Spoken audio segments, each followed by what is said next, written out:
जय श्री कृष्ण। प्रथम अध्याय के 5वें श्लोक की तरफ चलते हैं।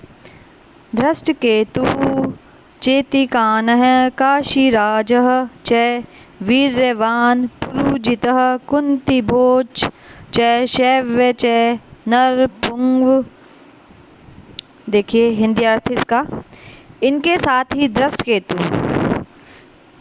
चेतिकान, काशीराज, पुरुजित, कुंतीभोज तथा शैव्य जैसे महान शक्तिशाली योद्धा भी थे। छठे श्लोक की तरफ चलते हैं। युधामन्युश्च विक्रांतः उत्तमौजा च वीर्यवान् सौभद्र द्रौपदे च सर्वे एव महारथः। विक्रांत मतलब पराक्रमी, उत्तमौजा उत्तमौज, च तथा वीर्यवान अत्यंत शक्तिशाली, सौभद्र सुभद्रा का पुत्र, द्रौपदे द्रौपदी के पुत्र, च तथा सर्वे सभी, एव निश्चित ही, महारथी। हिंदी अर्थ देखिए इसका। पराक्रमी युधामन्यु अत्यंत शक्तिशाली, उत्तमौजा सुभद्रा का पुत्र तथा द्रौपदी के पुत्र, ये सभी बहुत महारथी थे। सप्तम श्लोक की ओर चलते हैं। प्रथम अध्याय का 7वां श्लोक। अस्माकं तु विष्ठः ये तानि बोध द्विजोतं नायका मम सैन्यस्य संघार्थ तानं ब्रवीत में। अस्माकं हमारे, तू लेकिन, विशिष्टः विशेष शक्तिशाली, ये जौ तान उनको, निबोध जरा जान लीजिए, जानकारी प्राप्त। द्विजोत्तम हे ब्राह्मण श्रेष्ठ, नायका सेनापति, मम मेरी, सैन्य से सेना के, संज्ञ अर्थम सूचना के लिए, ब्रवीम बता रहा हूँ, ते आपको। इसका हिंदी अर्थ देखिए। किंतु हे ब्रह्मांड श्रेष्ठ, आपकी सूचना के लिए मैं अपनी सेना के उन नायकों के विषय में बताना चाहूँगा जो मेरी सेना को संचालित करने के विशेष रूप से निपुण हैं। हे ब्राह्मण श्रेष्ठ, अपनी पक्ष में जो भी प्रधान वीर है उनको आप जान लीजिए। मेरी सेना के जो सेनापति हैं उनकी जानकारी मैं आपको बताना चाहता हूँ। प्रथम अध्याय के 8वें श्लोक की तरफ हम चलते हैं। भवान् भीष्म च कर्णः च कृप च समिति संजय अश्वत्थामा विकर्णः च सोमदत्तिः तथा एव च। आप द्रोणाचार्य, अर्थात द्रोणाचार्य और पितामह भीष्म तथा कर्ण और संग्राम विजयी कृपाचार्य तथा अश्वत्थामा, विकर्ण और सोमदत्त का पुत्र भूरिश्रवः, अर्थात मेरी सेना में स्वयं आप, भीष्म, अश्वत्थामा, विकर्ण, सोमदत्त का पुत्र जो युद्ध में सदैव विजय रहे। अर्थात तात्पर्य इसका यह है, दुर्योधन उन अद्वितीय युद्धवीरों का उल्लेख करता है जो सदैव विजयी होते हैं। विकर्ण दुर्योधन का भाई है, अश्वत्थामा द्रोणाचार्य का पुत्र है और सोमदत्ती भूरिश्रवा वाहिकों के राजा का पुत्र है। कर्ण अर्जुन का आधा भाई है क्योंकि वह कुंती के गर्भ से राजा पांडु के साथ विवाहित होने के पूर्व उत्पन्न हुआ था। कृपाचार्य की जुड़वा बहन द्रोणाचार्य को ब्याही थी। 9वें श्लोक की तरफ चलते हैं। अन्ये च बहवः शूरा मत अर्थे त्यक्त जीविताः नानाशवा प्रेरणा सर्वे युद्ध विशारदा युद्ध विद्या में निपुण। इसके अर्थ की तरफ देखिए। और भी बहुत से शूरवीर जिन्होंने मेरे लिए अपने जीवन की आशा त्याग दी है, अनेक प्रकार के शस्त्र शास्त्रों से सुसज्जित और सभी युद्ध में कुशल हैं। अर्थात तात्पर्य इसका यह है, जहाँ तक अन्यों का यथा जयद्रथ, कृतवर्मा तथा शल्य का संबंध है, वे सब दुर्योधन के लिए अपने प्राणों की आहुति देने के लिए तैयार रहते हैं। दूसरे शब्दों में यह पूर्व निश्चित है कि वे अब पापी दुर्योधन के दल में सम्मिलित होने के कारण कुरुक्षेत्र के युद्ध में मारे जाएंगे। निसंदेह अपने मित्रों की संयुक्त शक्ति के कारण दुर्योधन अपनी विजय के प्रति आश्वस्त था। 9वें श्लोक 10वें श्लोक की तरफ चलते हैं। अपर्याप्तं तत् अस्माकं बलं भीष्मः अभिरक्षितं पर्याप्तं तु इदम् एषतां बलं भीमः अभिरक्षितम्। इसका हिंदी भावार्थ देखिए। भीष्म पितामह द्वारा रक्षित हमारा सैन्य बल पर्याप्त नहीं है और भीष्म द्वारा रक्षित इन लोगों का यह सैन्य बल पर्याप्त है, बहुत अधिक है। देखिए तात्पर्य इसका यह है, यहाँ पर दुर्योधन ने तुलनात्मक शक्ति का अनुमान प्रस्तुत किया है। वह सोचता है कि अत्यंत अनुभवी सेना नायक भीष्म पितामह के द्वारा विशेष रूप से संरक्षित होने के कारण उसकी सशस्त्र सेनाओं की शक्ति अपरिमेय है। दूसरी ओर पांडवों की सेनाएं सीमित है क्योंकि उनकी सुरक्षा एक कम अनुभवी नायक भीम द्वारा की जा रही हैं, जो भीष्म की तुलना में नगण्य है। दुर्योधन सदैव भीम से ईर्ष्या करता था क्योंकि वह जानता था कि यदि उसकी मृत्यु कभी भी हुई तो वह भीम के द्वारा ही होगी, किंतु साथ ही उसे दृढ़ विश्वास था कि भीम की उपस्थिति में उसकी विजय निश्चित है, क्योंकि भीष्म कहीं अत्यधिक उत्कृष्ट सेनापति है। वह युद्ध में विजयी होगा और उसका यह दृढ़ निश्चय था। 11वें श्लोक की तरफ चलते हैं। अन्येषु च सर्वेषु यथा भागम् अवस्थितः भीष्मम् एव अभिरक्षन्तु भवन्तः सर्वे एव ही। इसके हिंदी अर्थ देखिए। इसलिए सब मोर्चों पर अपनी अपनी जगह स्थित रहते हुए आप सभी लोग भीष्म पितामह की ही सब ओर से रक्षा करेंगे।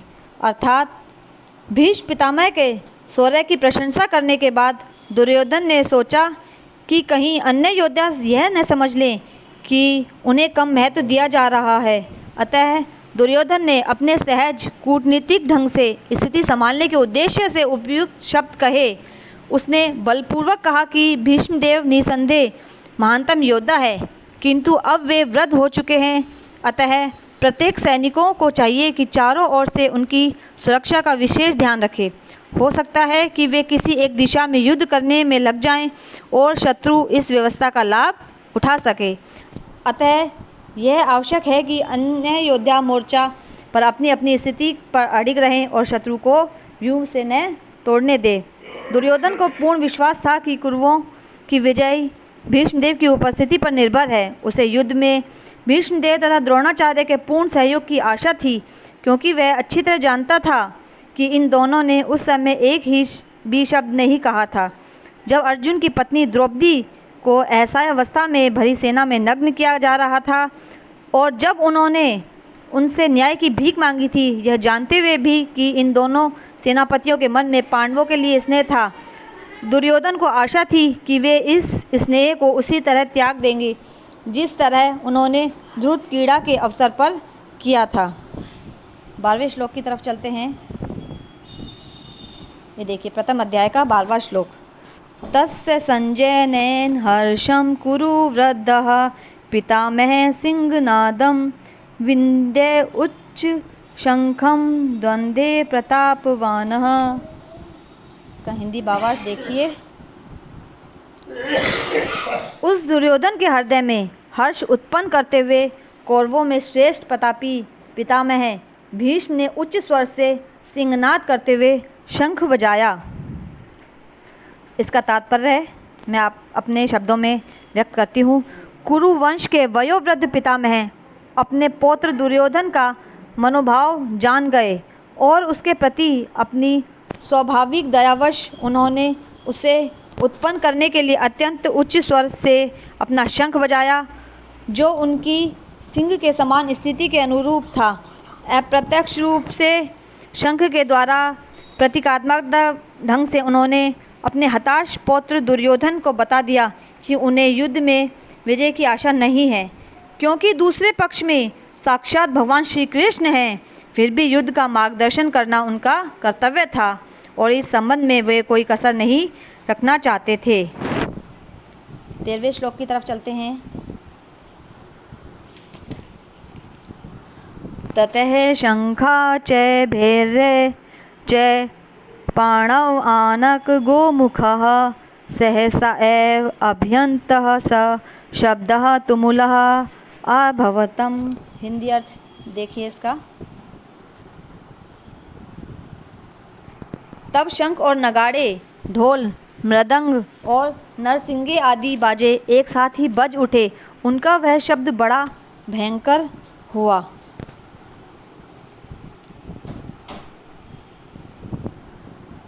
14वें श्लोक की तरफ चलते हैं।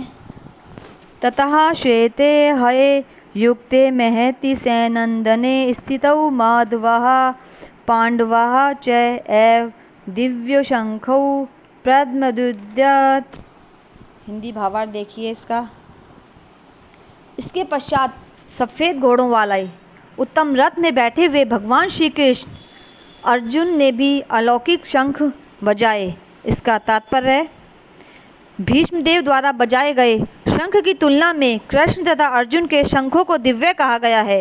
दिव्य शंखों के नाद से यह सूचित हो रहा है कि दूसरे पक्ष की विजय की कोई आशा न थी, क्योंकि कृष्ण पांडवों के पक्ष में थे। जयस्तु पांडुपुत्राणाम येषाम पक्ष जनार्दनः। जय सदा पांडु के पुत्र जैसों की होती है, क्योंकि भगवान कृष्ण उनके साथ हैं और जहाँ जहाँ भगवान विद्यमान होते हैं वहीं वहीं लक्ष्मी भी रहती है, क्योंकि वे अपने पति के बिना नहीं रह सकती। अतः जैसा कि विष्णु या भगवान के शंख द्वारा उत्पन्न दिव्य ध्वनि से सूचित हो रहा था, विजय तथा श्री दोनों ही अर्जुन की प्रतीक्षा कर रही थी। इसके अतिरिक्त जिस रथ में दोनों मित्र आसीन थे वह अर्जुन को अग्नि देवता द्वारा प्रदत्त था और इससे सूचित हो रहा था कि तीनों लोकों में जहाँ कहीं भी यह जाएगा वहाँ विजय निश्चित होगी। 15वें श्लोक की तरफ चलते हैं। पांचानम्य हशीक ईशः देवदत्तं धनं जय पांडुनं दद्यो महाशंखं भीमकर्मः व्रक उदरः। हिंदी भावार्थ देखिए। भगवान श्री कृष्ण ने पांचजन्य अर्जुन ने देवदत्त और भयानक कर्म वाली भीमसेन ने पौंड नाम वाले महाशंख बजाया। तात्पर्य है इसका, मैंने अपने शब्दों में अपनी विचारधारा में इसे उतारा है, वो आपके सामने मैं प्रस्तुत करती हूँ।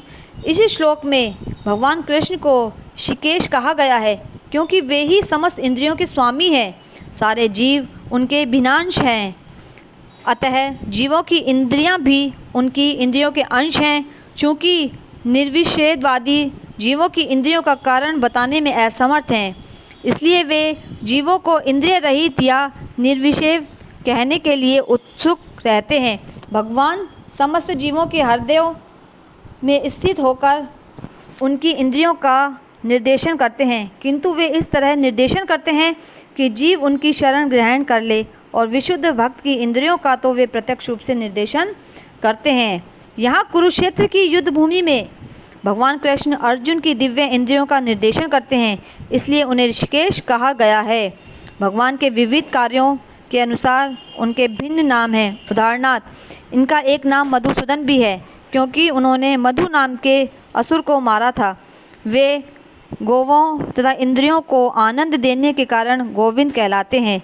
वसुदेव के पुत्र होने के कारण इनका नाम वासुदेव है। देवकी को माता के रूप में स्वीकार करने के कारण इनका नाम देवकी नंदन है। वृंदावन में यशोदा के साथ बाल लीलाएं करने के कारण ये यशोदानंद है। अपने मित्र अर्जुन का सारथी बनने के कारण पार्थ सारथी हैं।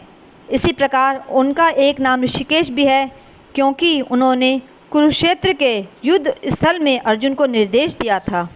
इस श्लोक में अर्जुन को धनंजय कहा गया है, क्योंकि जब इनके बड़े भाई को विभिन्न यज्ञ संपन्न करने के लिए धन की आवश्यकता हुई थी तो उसे प्राप्त करने में इन्होंने सहायता की थी। इसी प्रकार भीम वकोदर कहलाते हैं, क्योंकि जैसे वे अधिक खाते हैं उसी प्रकार वे अति मानवीय कार्य करने वाले हैं, जैसे डिम्बासुर का वध। अतः पांडवों के पक्ष में श्री कृष्ण इत्यादि विभिन्न व्यक्तियों द्वारा विशेष प्रकार के शंखों को बजाया जाना युद्ध करने वाले सैनिकों के लिए अत्यंत प्रेरणादायक था। विपक्ष में ऐसा कुछ न था। न तो परम निर्देश भगवान श्री कृष्ण थे, न ही भाग्य की देवी श्री थी। अतः युद्ध में उनकी पराजय पूर्व निश्चित थी। शंखों की ध्वनि मानो यही संदेश दे रही थी।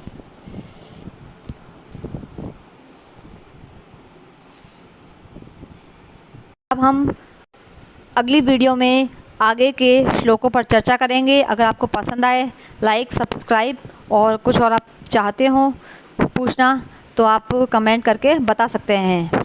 हमारी और भी अन्य सब्जेक्ट की इंग्लिश ग्रामर संस्कृत की वीडियोस भी आ रही हैं, आप देख सकते हैं। जय श्री कृष्ण।